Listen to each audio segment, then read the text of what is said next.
Hey there, Internet. My name is Tatyana Brown, and this is day 10 in a 21-day video challenge that I've taken on to get comfortable recording myself talking to a camera. You're listening to the very loud background hum of my laptop right now because I've got the camera resting on it so that I can be scripted for the first time instead of just babbling for a while. And today I want to respond to my friend Marcia's request that I talk about my relationship to photos of myself. It's a really complicated idea. I think I'm like everybody who has a body, particularly like a female identified or presenting body, because culturally there's this trend towards thinking female bodies don't really all the way belong to the people who like live inside them. And because of that, I have to listen to a lot of external voices share their opinions about how I look and how I should feel about myself and what I should do or not do with my body or what other people want to do to it.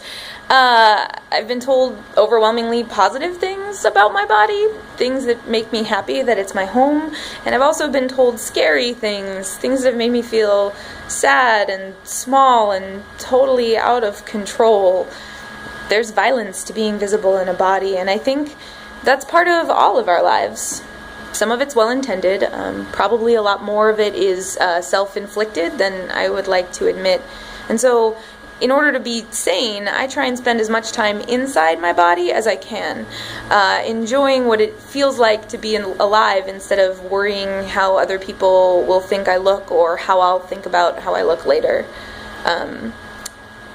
It's very idealistic and functionally impossible for someone in my profession. I work as a performer, and as such I spend a bunch of time thinking about how I can make my appearance better support the thoughts and feelings I'm presenting to my audience. And this is both about admitting that people pay more attention to pleasant looking, pleasant acting, well put together sorts of people, and it's about embracing the idea that my job as a performer is to be expressive and relatable, to let my real feelings shine through and mold my face. There's a vulnerability to that. One that is probably the hardest part of both this project and my job as a whole. There are literally hundreds upon hundreds of horrible photos of me performing. Triple chins, half open eyes, gnashing teeth, just embarrassing images, at least to the part of me who never got over middle school, I guess. And every day I film another one of these, I have to spend more and more time looking at my face and thinking about all its many imperfections.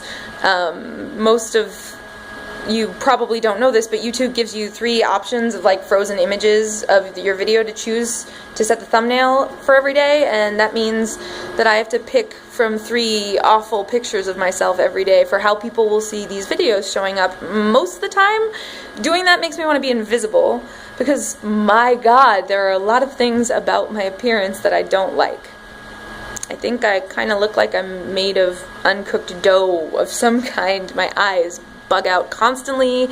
Do not get me started on my hair or my teeth. There are a lot of things about me I wish I could smooth out, but I can't. And really, when I focus on those imperfections, I'm forgetting that my job is not to look attractive all the time, whatever that even is. It's about, my job is about meaning what I say.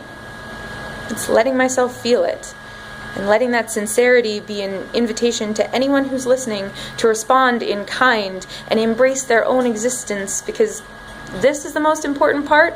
It feels awesome, and that is the literal use of the word awesome, to be alive and inhabit a body.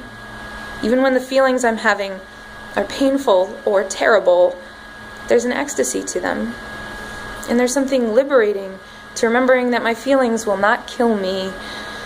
They might be ugly, I might be changed by them, but my feelings won't ever kill me. And no matter how hideous I look while it's happening, there's a relief to allowing myself to feel my feelings all the way. I might be kidding myself, but I like to think there's a kind of grace to it. I'm trying to look at the unflattering recordings of my face as proof of being recklessly, unapologetically alive.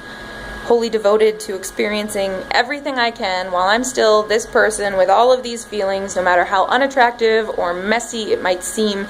And that's tricky because there's all this pressure to look great and to be desirable and cute, and sometimes I'm not. And I can guarantee that my value in this world is not primarily derived from whether or not people think I'm good looking. Can't be afraid of that. Or let whether or not I'm attractive mean to me that what I'm doing is or isn't valid. Alright, that is a long stab at thinking about that for you all.